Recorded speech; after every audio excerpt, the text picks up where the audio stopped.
Canal 7 y la Universidad Católica de Santiago del Estero presentan al Padre Ariel Álvarez Valdés en La Otra Cara de la Verdad. La Olam,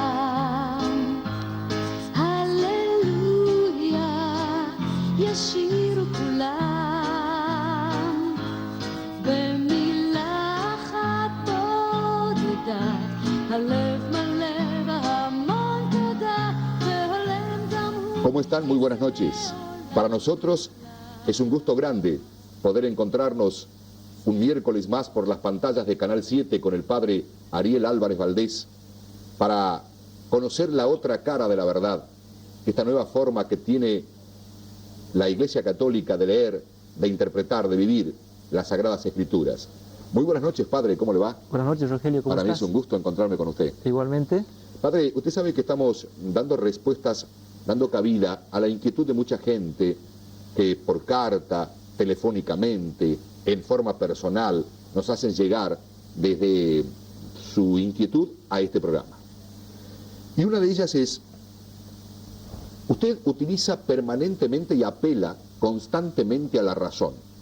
Permanentemente nos está diciendo, piensen, razonen, usa la inteligencia permanente y constantemente para interpretar las cosas bíblicas o para dar explicación a lo que aparentemente es misterio. Si todo debo pensarlo, si todo debo para todo debo usar la inteligencia, si todo va a entrar por la razón, ¿qué sentido tiene la fe, Padre? ¿Dónde queda la fe? ¿Dónde la ubico? ¿No aparece como desubicada la fe?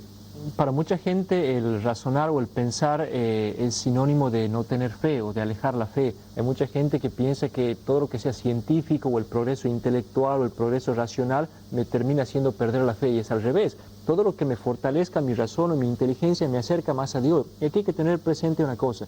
Dios nos ha creado a nosotros racionales, inteligentes. Esa es la diferencia de nosotros con los animales. Y por lo tanto, si me ha dado una razón, quiere que la use y quiere que la emplee. Y entonces cuando yo tengo la palabra de Dios al frente, la tengo que razonar, la tengo que pensar. Y Dios nunca me va a pedir que yo acepte algo que sea incoherente, que sea absurdo, porque si no, ¿para qué me ha dado la inteligencia? Dios es inteligente, me ha creado inteligente y quiere que tengamos un diálogo inteligente. Pero resulta que en ese diálogo me propone un libro absurdo. ¿Cómo puedo yo creer en un libro que tiene tantas incoherencias y tiene tantos errores? Entonces lo que yo tengo que hacer es apelar a esa inteligencia y jamás aceptar algo que vaya en contra de la razón. Si está en contra de la razón, no lo puedo aceptar. Y aquí viene la diferencia entre fe y razón. La fe no viene a reemplazar la razón, sino a completarla. Donde ya no alcanza mi razón, viene la fe. Chesterton, un famoso escritor, decía esta frase: cuando yo entro a una iglesia, me saco el sombrero, pero no la cabeza. Con esto quería decir que yo tengo respeto frente a las cosas religiosas, pero no puedo ir en contra de mi propia razón. Sería incoherente, ¿verdad?, que Dios me vaya a dar una inteligencia y después me pida una humillación, me humille, me avergüence mi razón proponiéndome cosas incoherentes. Por eso hay que distinguir entre una cosa es ser creyente y otra cosa es ser crédulo. Dios quiere que yo sea creyente, pero no que sea crédulo. El crédulo cree cualquier tontera, cualquier estupidez. Y Dios no me propone tonteras para creer, me propone cosas intelectualmente sólidas, intelectualmente coherentes, lógicas, racionales, y eso es lo que yo tengo que aceptar. Bien. Dispuesto a otro tema para este programa, a un nuevo tema para este programa. Usted sabe que cuando ocurrió la guerra del Golfo, Padre, explotó una bomba cerca de Irán. Y resulta que detrás de esa bomba se publicó en los diarios, incluso en diarios de Argentina, en diarios muy importantes de Argentina, que la explosión había dejado al descubierto lo que podría ser la entrada al paraíso terrenal. Sí, recuerdo la noticia.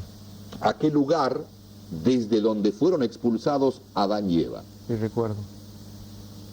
La pregunta es, ¿dónde está ese paraíso terrenal? O sea, ¿en qué país está? Y detrás de esta noticia, Padre, a mí se me ocurrió volver a leer la Biblia. Y a lo mejor detrás de este programa mucha gente ha vuelto a leerla la Biblia, y reflexionando pienso todo lo que le pasó a Adán y Eva en el paraíso terrenal detrás del famoso pecado original. Vez pasada leía un libro de un sacerdote español, González Carvajal, que manejando en forma excelente la ironía dice: Adán y Eva cometieron un grave pecado gastronómico, porque si en vez de comer una manzana hubiesen comido una banana, hoy la humanidad no tendría que vivir todo lo que vive. Fíjese, padre, leyendo esto, todo lo que hoy padecemos los humanos por ese pecado. La mujer tiene que parir con dolor sus hijos. Entró la obligación de trabajar y de ganar el pan con el sudor de la frente, antes evidentemente no era necesario. Entró la muerte, por culpa de ese pecado ahora tenemos que morir, antes éramos inmortales. De pronto la serpiente que aparentemente volaba, ahora debe arrastrarse por el piso. Mire cuántas cosas cambiaron en la humanidad por culpa de aquel pecado. Por culpa de aquel pecado, por lo que González Carvajal va a decir, por aquel error gastronómico.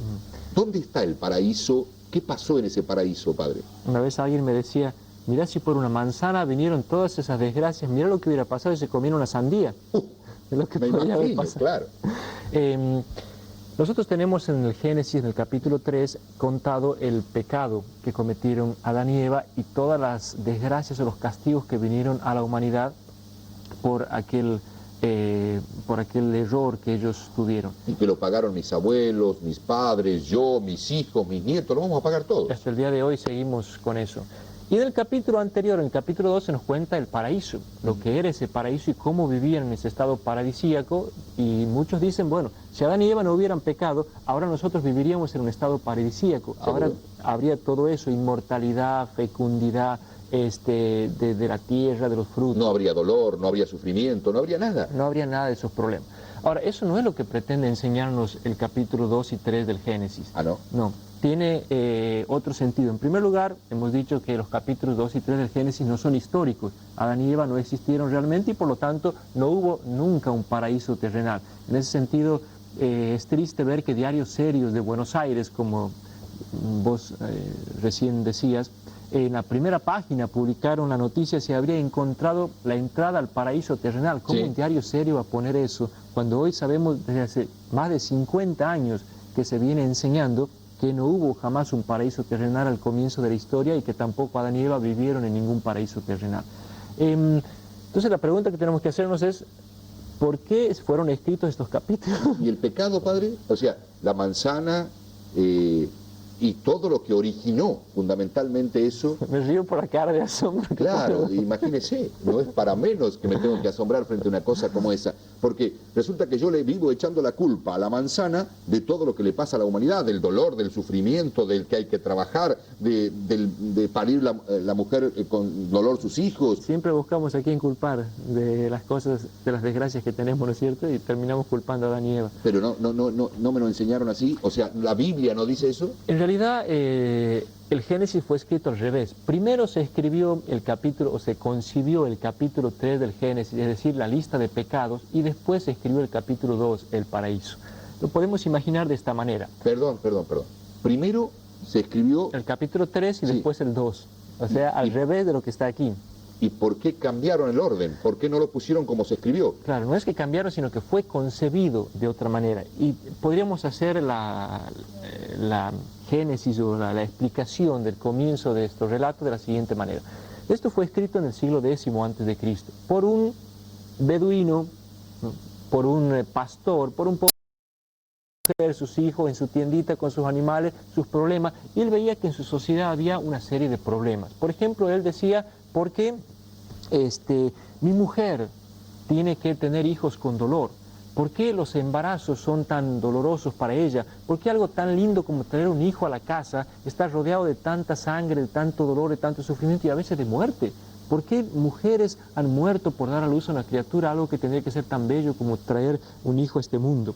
Además, decía, ¿por qué en la sociedad, pensaba este hombre, mi mujer me quiere, yo la quiero, somos un hermoso matrimonio, y a mi mujer es un ser inferior? ¿Por qué la mujer está condicionada considerada como un ser subordinado, como un animalito más? ¿Por qué la mujer es oprimida en la sociedad?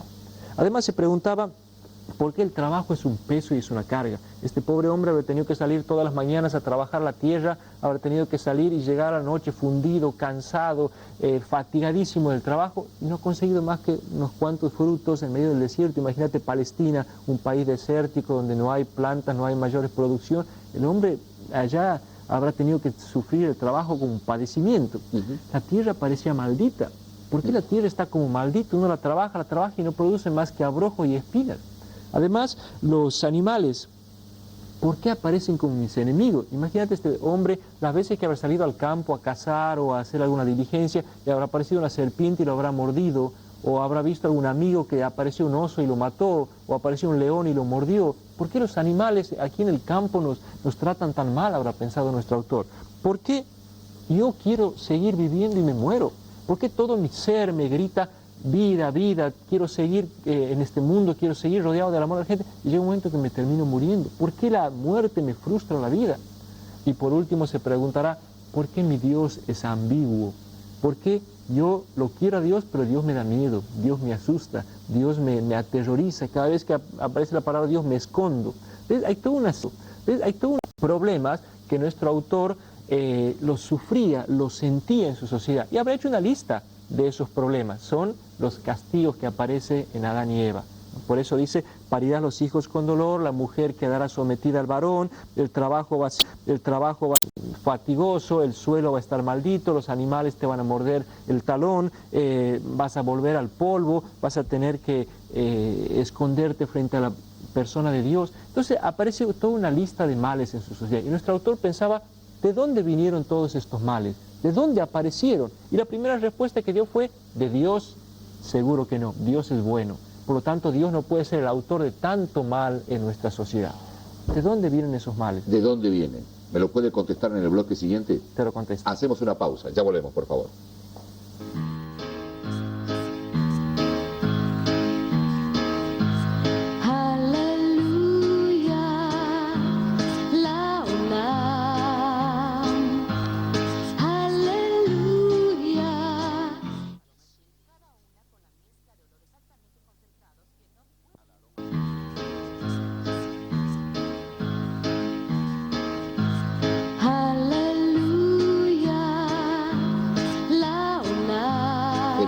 Anterior, padre, usted estaba nombrándome, diciéndome de todos los castigos que Dios le dio a la humanidad por aquel pecado de Adán y Eva. Sí, la mujer parirá con dolor sus hijos, al hombre el esfuerzo y el sacrificio, la tierra será maldita, los animales serán enemigos del hombre y la muerte. Pero todo eso eran en realidad los problemas que nuestro autor de la Biblia lo estaba sufriendo en aquella época. Tenemos que ubicarnos en el año 1000 a.C., donde hay los beduinos, los pastores, la gente con su tiendita, sus carpas, sus animales, sus ovejas, sus mujeres y los chicos. Eran los problemas domésticos y familiares.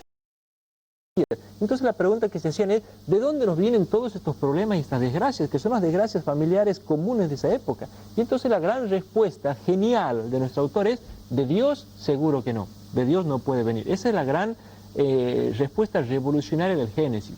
Y mucha gente le habrá dicho, y bueno hermano, así es la vida, paciencia, hay que aguantarse, esta es la situación del hombre en la tierra, así tenemos que vivir. Y nuestro autor no quiso aceptar eso. Y aquí viene lo revolucionario del Génesis. Nuestro autor dijo, esto no puede ser, esto no puede ser. Y entonces dijo, bueno, si Dios no quiere que vivamos de esta manera, ¿qué es lo que quiere Dios para el hombre? ¿Cuál es la sociedad que Dios quiere? ¿Cuál es la situación que Dios quiere? Y entonces, y aquí viene el problema, nuestro autor no sabía. No sabía cómo era el proyecto de Dios y qué es lo que Dios quería. Entonces, ¿qué hizo?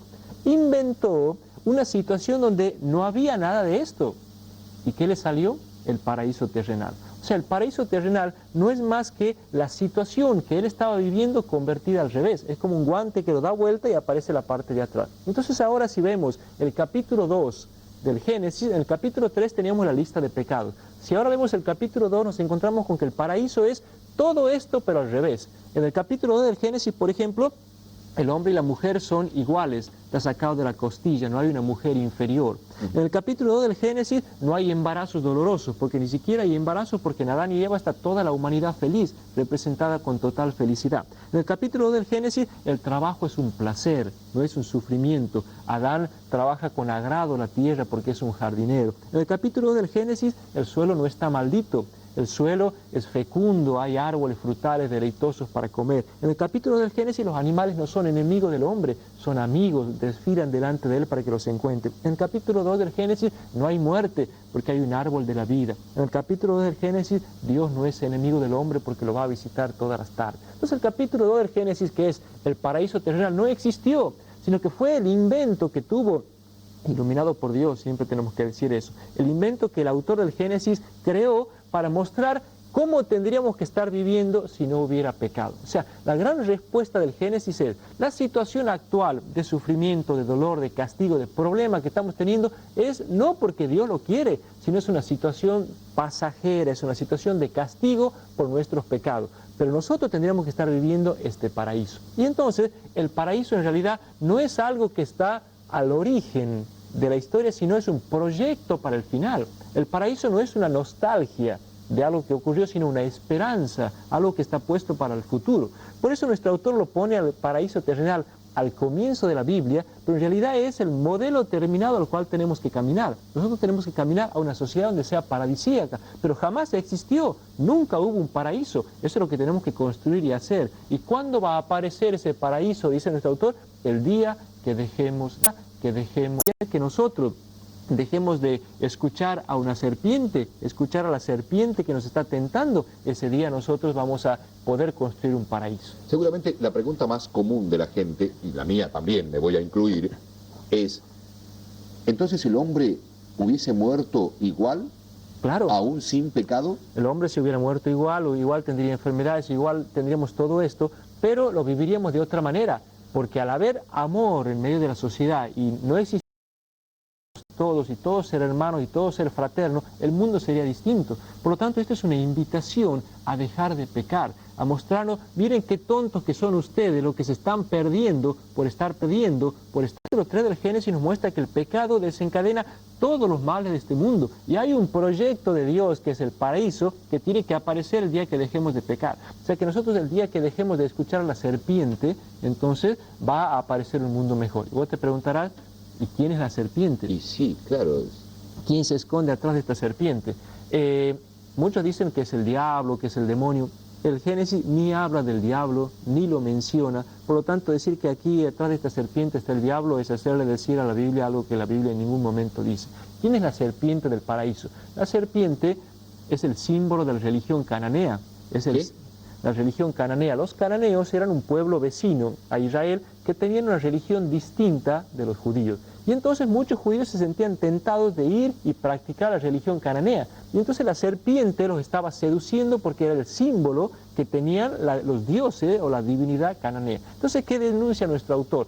Por estar escuchando a la serpiente, o sea, por caer en otras religiones distintas, nosotros estamos perdiéndonos el paraíso. El día que dejemos de escuchar otras voces distintas, otros proyectos distintos, otros planes distintos de los de Dios, el mundo va a ser un paraíso y la sociedad va a ser diferente. O sea que yo cuando leo este capítulo del Génesis que me habla del paraíso, no tengo que leerlo como algo que ocurrió en el pasado, sino algo al que tengo que aspirar, al que tengo que poner mi esfuerzo, mi trabajo, mi sacrificio para llegar a eso. Y que debe ocurrir. O sea, el paraíso no es algo que se frustró para siempre, sino es algo que tiene que venir y que tiene que aparecer. Es algo que los hombres lo tenemos que construir. Por eso, ha visto cuando a veces tenemos que fabricar algo manual, siempre las revistas están en el modelo terminado. No lo hemos hecho todavía, pero está el modelo terminado. El paraíso es el modelo terminado al cual la humanidad tiene que llegar. Por eso está al principio de la Biblia, está en el Génesis y al comienzo, para mostrarnos qué es lo que tenemos que hacer. Entonces nos muestra la humanidad pecadora que tiene que llegar a ese paraíso. Pero ese paraíso no existió, nunca hubo, y jamás vivieron ahí Adán y Eva. Usted me da lo que es la presencia de la serpiente, la tentación que viene de otra religión que está expresada de esta manera en la Biblia. Y cuando la Biblia habla del árbol apetitoso, de la fruta que Eva se tentó y lo llevó a Adán a esa misma tentación, ¿también tiene algún simbolismo, algún significado? Claro, el árbol este de conocer el bien y el mal es el árbol que simboliza, digamos así, mi vida qué es bueno y qué es malo. Conocer el bien y el mal, tomar la fruta del árbol del bien y del mal y apropiármela es querer decir, yo voy a pasar a decir de ahora en adelante qué es bueno y qué es malo en mi vida. Cuando en realidad es Dios el que me tiene que decir qué es bueno y qué es malo. Cuando cada uno decide qué es bueno y qué es malo en la vida, se viene el caos que estamos viviendo. Porque para mí, matarte a vos es bueno, explotar al otro es bueno, que me hagan sufrir a mí es malo. Cada uno tiene sus antojos y entonces vivimos en el mundo de egoísmo y de injusticia que estamos viviendo. Pero el hecho de que unos cuantos están aprovechando de una gran mayoría de gente que está siendo explotada, que está siendo injustamente tratada, que está quedando sin trabajo, estamos viviendo en un infierno cuando tendríamos que estar viviendo en un paraíso. El día que nos dejemos de cada uno decidir qué es bueno y qué es malo porque a mí se me antoja, y escuchemos qué es bueno y qué es malo porque Dios lo dice, y el día que dejemos de comer la manzana nosotros del bien y del mal y decir cada uno qué es bueno y qué es malo para mí, la humanidad va a dar luz al paraíso. ¿Por qué habrá sido una manzana? En realidad, no te dije nada cuando hablábamos hace un momento, la Biblia en ningún momento habla de la manzana. ¿Ah, no? No, en ninguna parte la vas a encontrar a la famosa manzana. La Biblia habla de un fruto, el fruto del árbol del bien y del mal. ¿Sabes de dónde viene eso de la manzana? Ajá.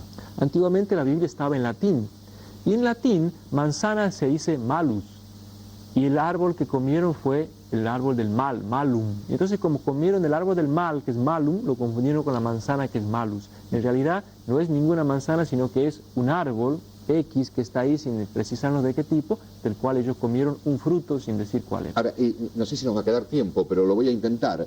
El hecho de que ellos anduviesen desnudos, conversando con Dios permanentemente y que de pronto se den cuenta de esa situación y la quieran revertir porque tenían vergüenza.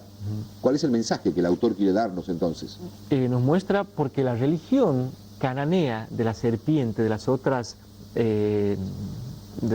naciones vecinas, consistía en practicar el acto sexual con una sacerdotisa mujer. O sea que eran las prácticas sexuales. Andar desnudo y avergonzarse de eso era la denuncia de lo que hacían los israelitas. Iban a las otras religiones a practicar el acto sexual, se desnudaban, practicaban ese tipo de religiosidad y eso era una vergüenza. Por eso nos muestra como vergüenza andar desnudo, porque es una vergüenza que vayan ellos a practicar ese tipo de religión. La religión del Dios verdadero, que era el Dios Yahvé, no implicaba ese tipo de cosas. Y por eso denuncia a esta gente que andaban desnudos. Un minuto para una reflexión final suya respecto a este tema y a ver si lo podemos dejar bien redondo.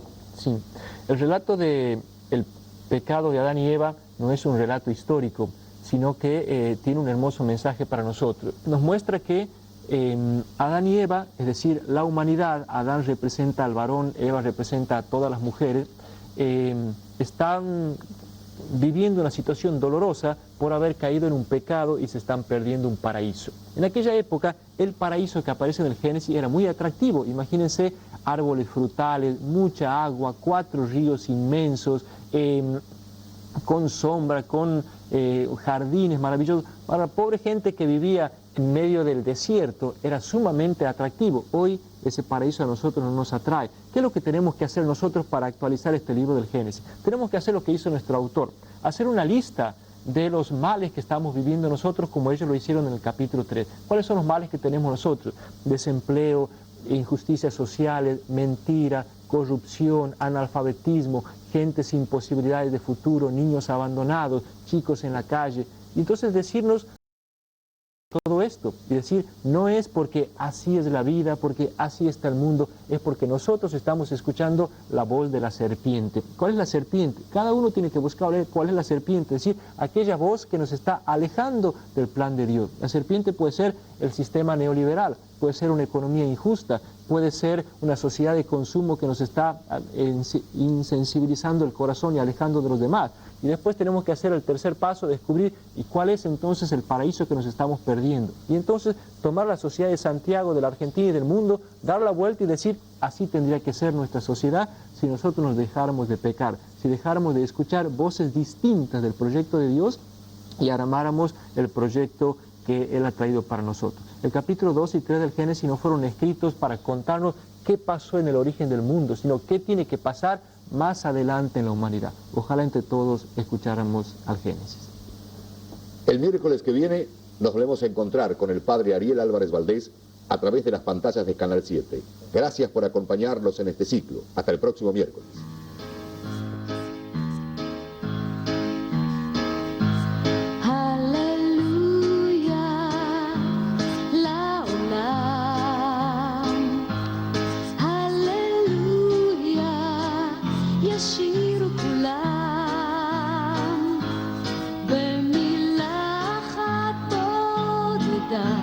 הלב מלא בהמון תודה, והולם גם הוא, איזה עולם נפלא. הללויה עם השיר, הללויה על יום שמאיר, הללויה על מה שהיה ומה שעוד לא היה, הללויה. הללויה לעולם,